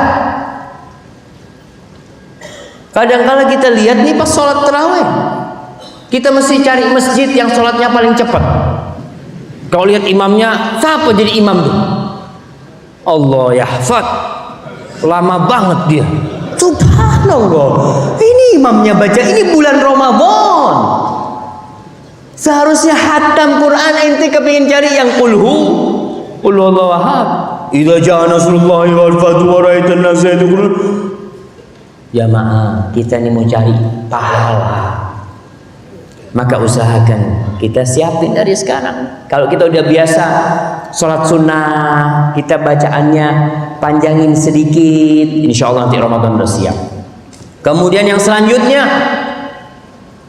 mulai murojaah Al-Qur'annya, tambahi hafalan Qur'annya. Yang belum hafal, kita biasanya ada, anak dulu sempat hafal juz amma tapi udah lupa. Sekarang nih kau murojaah. Ada orang yang umurnya 60 tahun Hafalan Qur'annya cuma kulhu yang 3. Nggak pernah mau nambah. Keinginan nambah nggak ada. Ustaz, kalau sudah tua nggak bisa. Kalau inti punya keinginan, insya Allah bisa. Kalau punya keinginan, Allah bantu. Allah telah mengatakan walaqad yassarnal Qur'ana lidzikr fahal min muddakir. Kata Allah, sesungguhnya kami telah memudahkan Al-Quran untuk diingat. Tapi ada nggak yang mau ingat? Tambahi, paling tidak kalau kita tiap tahun punya 1 surat baru. 1 surat baru. Umur kita kalau 60 tahun berarti berapa surat kita hafal? 60 surat. Setahun sekali lah. Kebangetan sebenarnya setahun 1 surat itu ya. 360 hari tambahannya cuma setahun ini inti tambah hafalan apa? Idza jaa nasrullah. Alhamdulillah jemaah, alhamdulillah daripada yang enggak. Maka usahakan untuk akhirat kita ini berlomba-lomba, jangan malas. Kita kalau urusan dagang, omsetnya berapa bulan ini? 7.200.000, bulan depan harus nambah. Mau tidur mikir gimana cara supaya omsetnya nambah. Nggak pernah mikir gimana supaya hafalan Quranku nambah. Nggak ada kepikiran. Padahal nanti di surga Allah itu memiliki surga itu punya mi'atu darajah, 100 darajah. Terus gimana kita bisa naik? Dengan hafalan Quran. Akan dikatakan kepada sahibil Quran, hamil Quran, Iqra warqa warattil kama kunta turattilu fid dunya fa inna manzilataka 'inda akhir ayatin taqra'uha. Akan dikatakan kau baca dan kau naik derajatmu dengan kau membaca Quranmu. Kau tartilkan sebagaimana engkau mentartilkan di dunia, derajatmu sampai akhir ayat yang kau baca. Maka kita tentukan kita mau ke derajat yang berapa, tambahin lah jemaah, tambahin. Kemudian bacaan Quran yang baru itu akan membuat kita lebih khusyuk. Umpamanya kita baru ngafalin nih alam nashrah laka sadrak, kita sholli Allahu Akbar, biasanya cuma qul huwallahu ahad, qul a'udzu birabbil falaq, qul a'udzu birabbin nas. Kita punya hafalan baru, kita akan serius, kita akan konsentrasi. Alam nashrah laka sadrak. Apa? Kita akan mau. Tapi kalau qul huwallahu ahad Allahu samad, itu sandal ana di mana? Dia keluar qul huwallahu ahad kayak air. Dia tidak akan mengingat karena apa? Karena udah biasa, udah rutinitas dia. Kadang-kadang kita sholli sama imam Allahu Akbar sampai at-tahiyat, sampai tasyahud itu. Tadi imamnya baca apa rakaat pertama ya? Nggak tahu gitu. Karena kita udah Al-Fatihah udah biasa. Maka bacaan Qur'annya ditambah. Lalu yang keberapa? Yang ke-10. Ramadan itu bulan berdoa.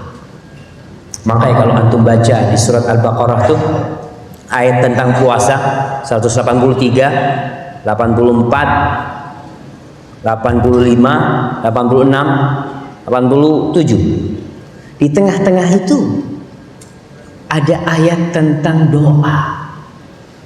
Allah mengatakan wa idza sa'alaka ibadi anni, kalau hamba-hambaku bertanya kepadamu Muhammad tentang aku, fa inni qarib, maka sesungguhnya aku dekat. Ujibu da'watad da'i idza da'ani, aku akan kabulkan doa orang yang memohon kalau dia minta sama aku. Falyastajibu li wal yu'minu bi la'allahum yarshudun. Hendaklah mereka itu dia melaksanakan perintah Allah, menjalankan amaran Allah Jalla Jalaluhu agar mereka mendapatkan petunjuk. Para jamaah, banyak di antara kita yang nggak bisa berdoa. Kita cuma bisanya amin. Dan antum lihat orang kalau suruh amin itu, masya Allah, kenceng-kencengan aminnya. Kadang-kala amin sambil ngobrol, amin. Ente dari mana ini? Amin. Nggak ada, amin. Makanya Rasul Sallallahu Alaihi Wasallam mengajarkan kepada sahabatnya, pinter semuanya bisa berdoa. Karena kala banyak jemaah haji yang berada di tempat-tempat mustajab nggak bisa doa. Orang pada nangis, pada angkat tangan, pada minta, dia udah habis doanya. Ya bulan Ramadan, bulan dikabulkannya doa. Orang yang puasa punya doa mustajab. Maka kita belajar, hafalin doa-doa Rasul SAW. Susah, udah tua, niat. Pokok niat udah ditulis. Aku mau nambah hafalan doa. Umar bin Khattab radhiyallahu taala anhu mengatakan, inna la nahmilu hammad du'a, hammal ijabah. Wa inna ma nahmilu hammad du'a. Kita ini nggak terbebani dengan dikabulkannya doa atau tidak. Enggak. Kenapa? Karena Umar yakin Allah itu akan kabulkan doa. Allah mengatakan, ud'uni astajib lakum. Minta aku kabulkan. Wa innama nahmilu hammad du'a. Yang jadi beban kalau kita nggak bisa doa. Fa idza ulhimna du'a fa ma'ahul ijabah. Kalau Allah buka pintu doa, insya Allah dikabulkan tuh doa. Karena Allah janji. Antum hafal itu doa-doa Rasul sallallahu alaihi wasallam itu indah zaman, pendek-pendek tapi lengkap. Kita doanya panjang, ya Allah, aku menginginkan rumah di Pasar Rebo, luasnya 10 kali 20, gentengnya warnanya merah. Yang diminta rumah cuma. Kenapa kok harus panjang cuma minta rumah? Rasul sallallahu alaihi wasallam doanya, Allahumma inni as'aluka ilman nafi'an wa rizqan thayyiban wa amalan mutaqabbal. Semuanya itu diminta. Doanya Nabi, Allahumma inni as'alukal huda wat tuqa wal afafa wal ghina. Rasul sallallahu alaihi wasallam berdoa minta berjumpa dengan Allah Subhanahu wa taala. Allahumma bi ilmikal ghaib wa qudratika 'alal khalqi sampai akhir. Allahumma inni as'aluka asyauqa ila liqa'i. Aku memohon agar aku rindu untuk berjumpa denganmu. Pernahkah kita berdoa untuk memandang wajah Allah, untuk berjumpa dengan Allah Jalla Jalaluhu? Nabi ngajarkan itu doa. Doa di at-tasyahud akhir, Allahumma inni a'udzubika min adzabil qabr wa min adzabil jahannam wa min fitnatil mahya wal mamat wa min syarri fitnatil masiihid dajjal. Pelajari, tambahin doanya. Banyak sekarang gampang fotokopi langsung jadi. Kemudian para jamaah, biasakan kita duduk di masjid lebih lama. Kenapa? Karena ada satu ibadah di bulan Ramadan namanya iktikaf. Itu bukan hanya di bulan Ramadan, kita iktikaf di selain Ramadan boleh. Biasakan kita, umpamanya biasanya kita maghrib sholat pulang. Sekarang nih bulan Sya'ban, maghrib bilang sama harimnya, sama bininya, afwan, anak nggak turun sampai isya. Ngapain? Ngobrol di masjid sama sahib. Ya bukanlah, kau duduk di masjid zikir, baca Quran apa. Ada orang nggak turun dari masjid pegang HP, buka Facebook. Sama aja itu di masjid, di rumah itu kerjaannya malah buka Facebook. Ini masjid untuk zikrullah. Maka paling tidak kita biasakan dari subuh nggak turun sampai matahari terbit. Lalu salli duha di awal waktu sholat syuruk itu insya Allah dapat pahala haji dan umroh dan yang sempurna. Mulai biasa, nggak tiap hari nggak apa-apa. Pas hari libur kita nggak kerja, kita berangkat. Terus jamaah siap-siap untuk memberikan buka orang yang puasa. Kita punya kelebihan rezeki, udah disisihkan. Dan tidak harus orang kaya bersedekah. Kadang-kadang kita berpikir, Ustaz, anak ini masih fakir, Ustaz, masih miskin, nggak bisa sedekah. Sahabat Rasul sallallahu alaihi wasallam sampai yang dia makan dia kasihkan ke tamu. Kalau antum sekarang masih miskin nggak sedekah, nggak mau menyisihkan uangnya untuk memberikan buka kepada orang yang puasa, kapan antum akan bersedekah? Jamaah, orang miskin itu lebih mudah bersedekah daripada orang kaya. Umpamanya nih, kotak amal udah lewat belum? Kotak amal udah lewat belum? Hah? Udah? Mau dilewatin lagi? Jangan. Kita tuh kalau punya uang 10.000, 5.000-an dua, kita sedekah 5.000 tuh enteng. Padahal yang kita sedekahkan 50% dari duit kita. Kita punya uang 100.000, sedekah 50.000 masih enteng. Tapi kita punya uang 1 juta, sedekah 500.000, mulai mikir. 500.000 banyak banget kata dia. Padahal sama 50%, nggak beda. Ama ketika duit dia itu 10.000, yang dia kasihkan sama 50%, nggak beda. Apalagi duitnya 1 miliar, dia mau sedekah 500 juta, sama nggak 50%? Sama, nggak beda. Sama 50%. Sama ketika inti sedekah 5.000, sama sekarang. Nilainya sama. Tapi kenapa? Tatkala kita sudah mulai cinta sama harta, alhaakumut takatsur hatta zurtumul maqabir. Udah mulai kita terlenakan dengan banyak-banyakan harta.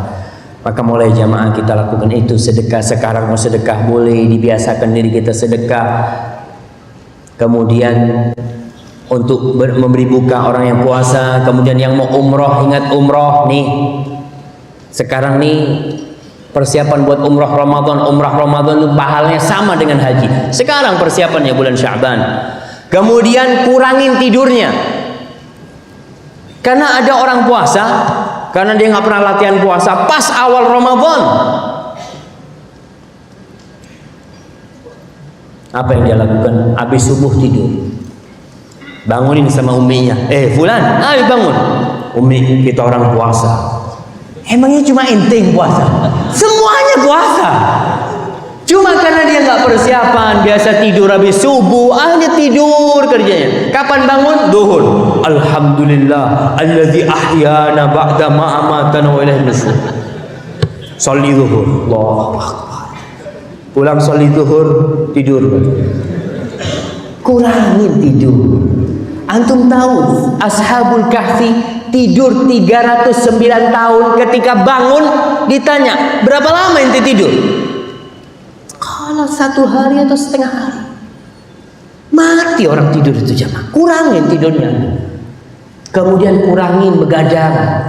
Rasulullah SAW melarang tidur sebelum Isya dan ngobrol setelah sholat Isya.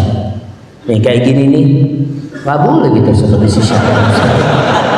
Ya kalau kita anak cukupkan sudah jamaah. Karena takut terlalu malam buat antum. Dan masih banyak lainnya. Antum kurangin begadang supaya bisa bangun malam. Banyak orang nanti Ramadan nggak sahur. Aduh, telat sahurnya. Kenapa? Karena nggak pernah bangun malam dia memang. Ya kita biasakan sekarang ini. Hadza wallahu a'lam bishawab. Itu yang bisa kita kaji pada kesempatan kali ini. Apabila benar yang Anda sampaikan itu dari Allah Subhanahu wa taala. Kalau ada yang salah dan kurang berkenan itu dari diri Anda sendiri, Allah dan Rasul terbebaskan dari kesalahan itu. Tapi yang jelas jemaah, persiapan kita pelajarin lagi, belajar lagi, ngaji lagi tentang hukum-hukum Ramadan khususnya di bulan Sya'ban ini. Hadza wa sallallahu ala nabiyyina Muhammadin wa ala alihi wa sahbihi wasallam.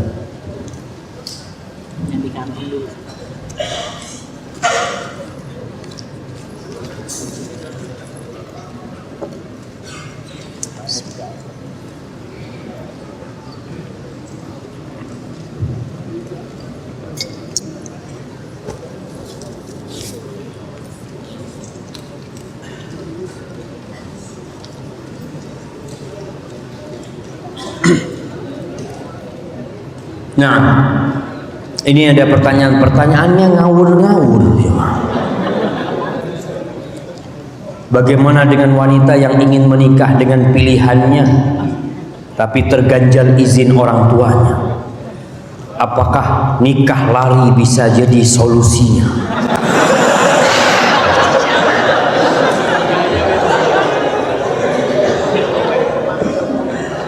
Jamaah. Ini gara-gara pacaran nih kayak gini nih. Nah, wanita-wanita dulu itu pemalu ya, Masya Allah. Dia itu gadis pingitan, sampai orang yang mau ngelihat harus sembunyi-sembunyi ngelihat dia. Maka gimana dengan wanita yang seperti ini? Lihat kenapa orang tuanya tidak mengizinkan. Perempuan itu tidak boleh menikah tanpa ada wali. Jangan berpikir pakai wali hakim. Wali hakim itu setelah melalui proses baru dia boleh pakai wali hakim. Kemudian dia istikharah, minta sama Allah, dekat sama abahnya, sama umminya. Abah, ummi, ana minta abah istikharah, ummi istikharah. Mungkin abah nggak suka tuh sama tuh rejal, sama tuh laki itu, tapi mungkin Allah jadikan itu baik buat anak. Minta malu, jangan mau kabur. Gimana kalau sudah orang tua nggak ridho sama anaknya, lari itu anak, nikah tanpa wali dan menganggap sah, nggak sah tanpa wali. Pakai wali hakim Ustaz, kalau tanpa proses nggak sah juga. Kalau wali hakim beneran melalui proses dipanggil tuh walinya, orang tuanya tetap tidak mau menikahkan, maka dipanggil wali penggantinya. Nikah ini nggak main-main ya. Berapa banyak wanita-wanita yang nikah lari, akhirnya dia menyesal, diceraikan oleh suaminya. Kemana dia balik? Ke abah sama umminya. Alafu abah, alafu subhanallah.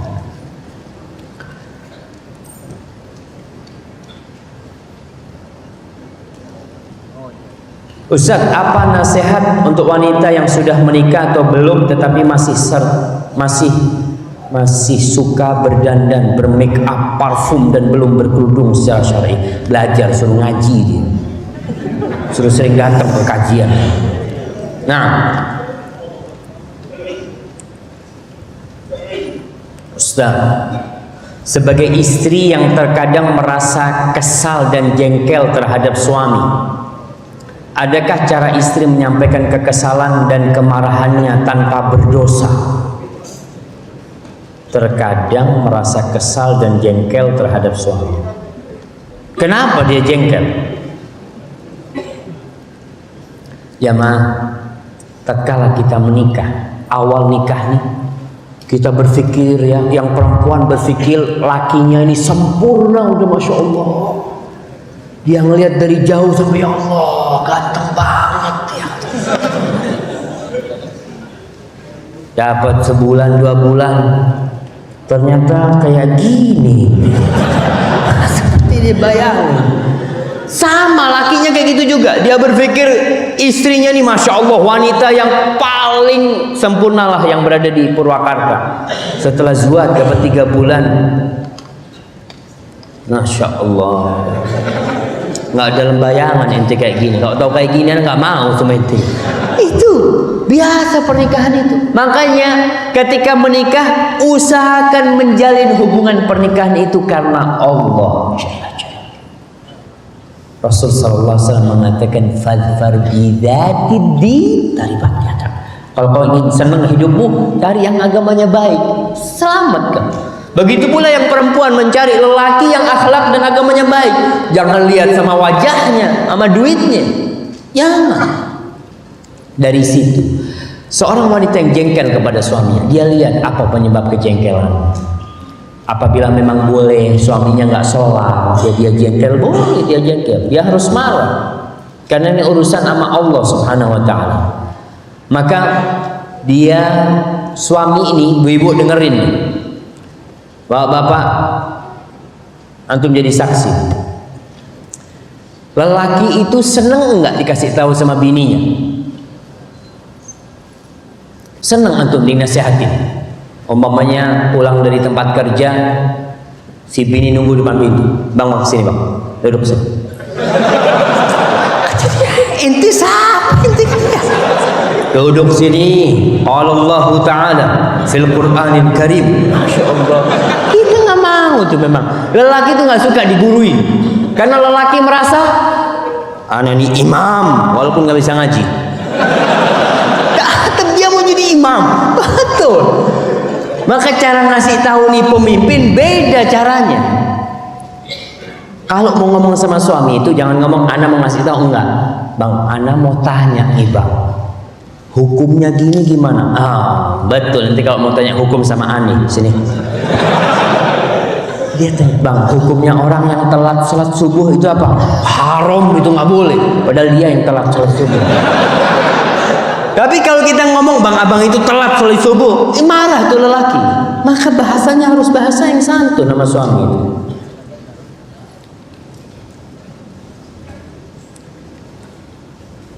Nah, ini berkaitan dengan membaca Al-Quranul Karim. Lebih baik membaca Quran aja apa sama artinya. Usahakan kita jamaah, kita menghatamkan Al-Quran dan kita baca artinya. Ramadan umpamanya kita hatamkan Quran secara bacaannya. Sepanjang tahun kita baca tuh artinya sedikit-sedikit. Karena eman-eman kita orang Islam, kadang-kala kita sudah membaca kitab, apalagi yang sekolah ya, yang S1, S2, S3, dia mungkin udah baca kitab ribuan lembar dan dia faham. Al-Quran gak pernah hatam sama artinya. Bacalah. Sebelum kau belajar yang itu, ini nih pedoman hidup kita yang harus kita baca. Bagaimana orang yang makan harta warisan? Bagaimana orang yang makan harta warisan? Kalau warisan tetangganya nggak boleh. Nah, nggak boleh. Kalau warisannya bapak dia nggak apa-apa. Cuma memang orang-orang itu kadang-kala nih warisannya, anak sekedar nasihat buat orang yang dapat warisan. Ingat, hak bagi waris itu hak Allah. Kalau udah jatuh jadi warisan, Allah yang bagi. Gimana pembagian? Ada tuh di surat An-Nisa ayat 11, udah Allah jelasin di sini. 11-12 Allah jelasin. Antum kalau dapat warisan, warisan itu uang yang tanpa usaha. Ketika antum dapat, usahakan daftar haji atau umroh. Karena ada orang-orang dapat uang warisan untuk bangun rumah, untuk ini itu, lupa dengan kewajiban dia. Engkau sampai mati nggak punya rumah nggak apa-apa. Tapi kalau dapat warisan, alhamdulillah kau daftar haji langsung. Dan banyak orang dapat warisan, banyak warisannya habis dan dia belum berangkat haji. Padahal ketika dia dapat warisan, wajib bagi dia haji. Dia jadi mampu karena punya uang banyak. Tapi kalau warisannya buat bayar utang ya beda lagi. Maka yang makan warisan nggak masalah. Tapi yang jelas dia tahu jangan haknya orang lain yang dia makan.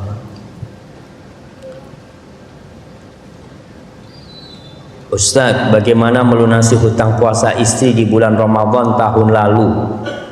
Karena sang istri keburu lahiran lagi dengan fidyah atau qadha. Nah, ini berkaitan dengan hukum wanita hamil dan menyusui. Ada khilaf yang panjang di antara para ulama. Ada yang berpendapat memang dia cukup bayar fidyah. Dan pendapat itu pendapat yang kuat. Pendapat Ibnu Abbas dan Ibnu Umar. Tapi jumhurul ulama berpendapat harus qadha dia. Kalau dia mampu dia qadha. Dia tetap mengganti dengan puasa. Kalau model kayak gini mungkin dia bayar fidyah karena ada harim-harim yang tidak bisa mengqadha. Dia hamil, lahir, nyusuin. Sebelum selesai nyusuin hamil lagi. Nyambung terus, ya udah dia bayar fidyah ketika itu. Fidyahnya mungkin nisfu sa'. Nisfu sa', separuh sa'. Sa' itu berapa? Dua? Iya. Sa' itu ya sekarang ketentuan zakat fitrah, zakat fitri itu. Zakat fitri itu satu sa'. Satu sa' itu ketentuannya 2,5 kilo. Ada yang mengatakan sampai 3 kilo, separuhnya itulah. Ada yang mengatakan satu sa'. Ada yang mengatakan satu mud, tapi antum baca separuhnya itu insya Allah sudah. Antum panggil orang kasih makan ke rumah umpamanya. Kita nggak puasa 30 hari, undang 30 orang miskin, kita kasih makan. Itu sudah bayar fidyahnya insya Allah. Itu bisa dengan cara seperti itu. Kita bisa kirim dengan beras atau kita kasih makanan sebanyak setengah sok, itu nggak masalah. Ana muslim, tapi 10 tahun yang lalu ana tidak pernah puasa. Ibadah tidak pernah puasa dan ibadah lainnya. Alhamdulillah sekarang ana sudah hijrah menuju sunnah. Apakah puasa yang dulu ana tinggalkan harus diqadha? Sedangkan jumlahnya ana tidak tahu. Enggak, antum enggak perlu mengqadha. Antum banyak-banyak puasa sunnah dan banyak-banyak bertobat sama Allah. Minta ampun sama Allah SWT. sholat yang antum tinggalkan, zakat yang tidak antum bayar, ya. Kemudian puasa itu antum bertobat kepada Allah SWT dan mohon ampun kepada Allah, insya Allah itu cukup ya. Dan banyak puasa sunnah tidak seperti itu. Assalamualaikum Ustadz, bagaimana cara menghadapi istri jika diajak diskusi masalah agama suka cepat marah? Ya jangan diskusi masalah agama antum sama dia. Ada suami ini yang serius terus sama istri. Dek sini dek, ana mau debat sama ente. Ini istri ente nih. Kalau ngomong sama istri itu beda. Jangan kayak guru ngomong sama muridnya, enggak. Kita lihat Rasul sallallahu alaihi wasallam ngobrol sama Aisyah ya. Sambil makan ya kita duduk-duduk sama istri kita di teras depan rumah atau belakang rumah ngelihat bulan. Kau lihat tuh bulan tuh. Insya Allah ente lebih cantik dari itu bulan. Itu yang disenengin sama bini tuh. Kalau diskusi agama berat buat dia, tapi dengan cara kita masuk lewat memuji dia. Katakan, wahai istriku, wallahi demi Allah, tidak ada wanita yang lebih ana cintai daripada ente. Mungkin kalau ente belah dada ana, ada nama ente di sana. Lalu kita katakan, aku kepingin kalau kau keluar tuh usahakanlah izin sama aku. Aku bingung kalau kau keluar, aku sampai rumah ngeliat nggak ada dirimu, mungkin aku bisa pingsan. Kayak gitu bahasa sama istri itu bukan bahasa qala Rasul, pengajian nantinya. Tapi bahasa-bahasa yang halus. Ya sekali-kali kita katakan kalau memang dia, bang, tapi ana denger kayak gini nih. Oh, coba kita lihat bareng-bareng nih. Di mana tuh ayat Qur'annya? Coba deh, bareng-bareng lihat ya. Insya Allah ya. Dia kan dapat hidayah juga insya Allah. Dan antum harus berbagi kasih dengan dia. Tadi Ustaz bilang Rasulullah Sallallahu Alaihi Wasallam berpuasa hampir full. Tapi saya pernah mendengar suatu hadis tidak boleh puasa di 15 hari terakhir bulan Sya'ban kecuali puasa yang sudah biasa dijalankan. Nah, sahih. Jadi orang yang tidak biasa puasa, yang 15 ke bawah nggak puasa, setelah 15 terakhir itu dia makruh buat dia puasa. Tapi kalau dia udah biasa puasa di awal, lewat 15 nggak apa-apa. Karena dia tidak mengkhususkan 15 terakhir, tidak. Jadi di awal dia udah puasa, nggak masalah buat dia. Seperti orang biasa puasa Senin Kemis, tetap dia puasa, nggak masalah. Puasa Daud nggak masalah, dia terus puasa. Sedang saya akan mau belajar berpuasa. Kalau dia belum berpuasa memang dimakruhkan. Dia puasa setelah ini. Tapi sebenarnya mengatakan nggak apa-apa kalau kau memang ingin puasa, silahkan puasa. Yang penting nanti di akhir 2 hari sebelum Ramadan jangan puasa. Apalagi di hari syak, hari yang masih ragu-ragu itu masuk Ramadan atau tidak, itu haram hukumnya kita puasa pada hari itu. Kecuali orang yang biasa puasa. Umpamanya lagi ribut nih Ramadan Senin apa Selasa, kita biasa puasa hari Senin, kita puasa Senin nggak apa-apa karena puasa kita puasa sunnah, bukan puasa karena ragu nih ya kalau Ramadannya hari Senin kan anak udah puasa, tapi kalau Selasa ya anak jadikan puasa sunnah, nggak boleh kalau itu niat dia. Assalamualaikum Ustaz, anak mau nanya, anak ketiduran pas ba'da zuhur, bangun mau jam isya.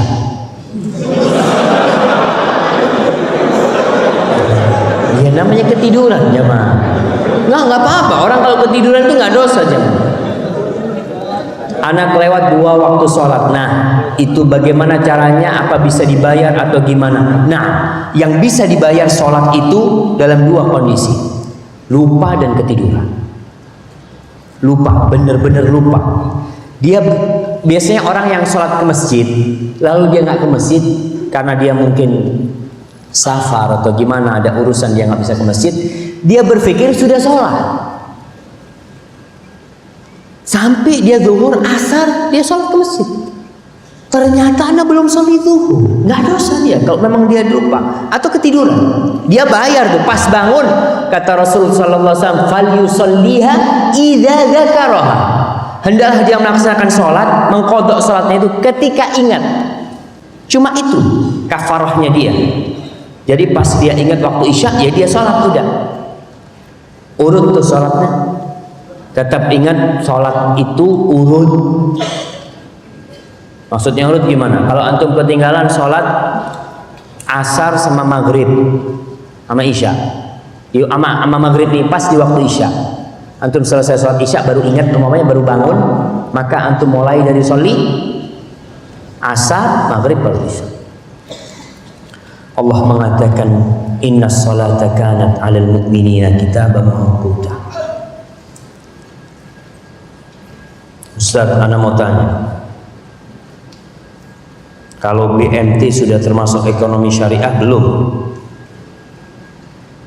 Karena anak pernah pinjam 775.000, 7.750.000, tetapi setelah 1 tahun menjadi 9.600.000. Anak nggak tahu ya sistem yang mereka, karena lihat BMT berusaha untuk menjadi syariah. Cuma kok bisa jadi seperti ini? Wallahu a'lam. Mungkin antum bisa tanyakan nih yang khusus masalah kayak gini nih Ustaz Irwandi ya. Beliau memiliki ilmu yang begitu luasnya dalam masalah ini, juga Dr. Muhammad Arifin Badriah, untuk tanyakan kepada mereka.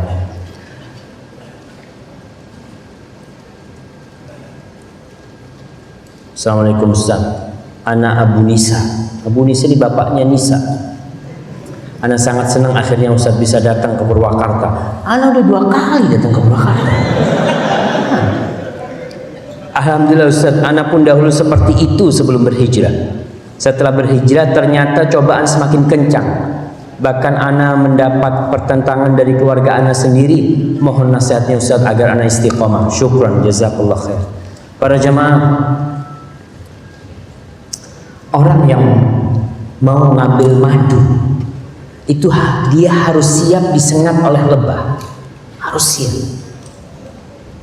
Begitu pula tatkala kita hendak meraih surga Allah Subhanahu wa taala. Kata Rasulullah sallallahu alaihi wasallam, "Huffatil jannatu bil makarih wa huffatin naru bisyahawat." Neraka itu dikelilingi sama syahwat. Semua yang enak jalannya ke neraka. Antum lihat orang itu mabuk-mabukan, bayar, ke tempat-tempat maksiat bayar ya, berangkat. Tapi ke masjid nggak bayar, gratis, diampuni dosanya, diangkat derajatnya. Berat mau ke masjid. Maka antum ketika berdakwah ke keluarga antum, modal pertama tuh akhlak. Tunjukkan akhlak yang mulia. Selama 40 tahun Rasulullah sallallahu alaihi wasallam berada di kota Mekah, nggak berdakwah. Tapi beliau terkenal sebagai Al-Amin. Orang Mekah semua tahu nih, Nabi Muhammad SAW orang yang jujur. Itu aja ketika berdakwah ditentang besar-besaran oleh kaumnya. Padahal akhlaknya udah kayak gitu. Gimana dengan kita yang sok kadang-kala? Baru ngaji, pulang, Pak, sini Pak. Bapak ini masih banyak bid'ah-bid'ahnya. Si bapaknya nih datang abah, ngomong sama abahnya, hormati abahnya, buat abahnya seneng sama akhlak itu. Jangan sampai abahnya, nak kau ikut aliran apa nak? Tuh jenggot gak pernah kau pelihara, sekarang pakai jenggot. Jangan-jangan teroris kau ini. Ntar abah panggilin Densus. Kadang-kadang anaknya kurang ajar sama bapaknya. Maka tunjukkan akhlak yang mulia. Tunjukkan akhlak yang mulia. Dan yang santun sama orang tua. Bahasanya anak sama orang tua itu ya bahasanya anak. Allah mengatakan wa qul lahuma qaulan karima, dan katakan untuk keduanya qaulan karima. Perkataan yang karim, yang mulia. Para ulama menjelaskan perkataan yang mulia ini kata-katanya mulia dan cara menyampaikannya mulia. Maka insyaallah ya kita berusaha berdoa dan antum bersabar. Bolehkah kita mengalah, menerima ketika dizalimi? Boleh, jemaah. Dan boleh kita ngambil hak kita nanti di hadapan Allah Subhanahu wa taala. Dan kita boleh memaafkan. Kita juga boleh mendoakan keburukan buat orang yang menzalimi kita. Boleh. Allah mengatakan, la yuhibbullahul jahra bisu'i minal qawli illa man zalim. Allah tuh nggak suka. Wa kana Allahu sami'an alima. Allah nggak suka orang berdoa keburukan, mengucapkan ucapan keburukan, kecuali orang yang dizalimi. Boleh itu. Tapi kalau dia maafkan, ya dia perbaiki, itu lebih baik. Ustaz, kayaknya cukup Ustaz. Ya, anak jamaah, mungkin ini yang bisa anak sampaikan. Ini pertanyaannya masih banyak. Insya Allah nanti dijawab sama Ustaz. Apabila yang anak sampaikan benar itu dari Allah Subhanahu wa taala, kalau ada yang salah dan kurang berkenan, itu dari diri anak sendiri. Allah dan Rasul yang terbebaskan dari kesalahan itu. Di sini ada hadiah anak mau bagi, satu buat jamaah yang paling jauh. Mana jamaah yang paling jauh? Antum dari mana? Dari Cikampek, Kerawang. Ada yang lebih jauh dari Kerawang? Jakarta, Jombang.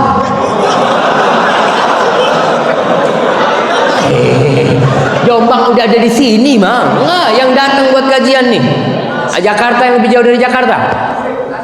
Tasik. Mana? Baik, Tasik. Yang lebih jauh dari Tasik? Gorontalo. Gorontalo, antum udah tinggal di sini. Yang datang kajian Lumajang. Jamaah ada yang dari Lumajang, jamaah antum lihat. Kirimkan ke yang dari Lumajang sama jamaah. Masya Allah. Antum dari mana? Dari mana? Cibitung. Lebih jauh Lumajang tuh. Lumajang tuh Jawa Timur tuh jemaah. Anda tahu tuh dari Lumajang tuh dia. Baik, yang paling tua. Berapa umurnya Pak? 62. Ada yang di atas saya 62? Berapa? 64. Berapa? Berapa? 63. Oh, udah kalah. 67. 73 jemaah. Kirim yang 73 salah. Barakallahu fikum. Ana serahkan kepada Ustaz. Subhanakallahumma bihamdika asyhadu an la ilaha illa anta astaghfiruka wa atubu ilaik. Assalamualaikum warahmatullahi wabarakatuh.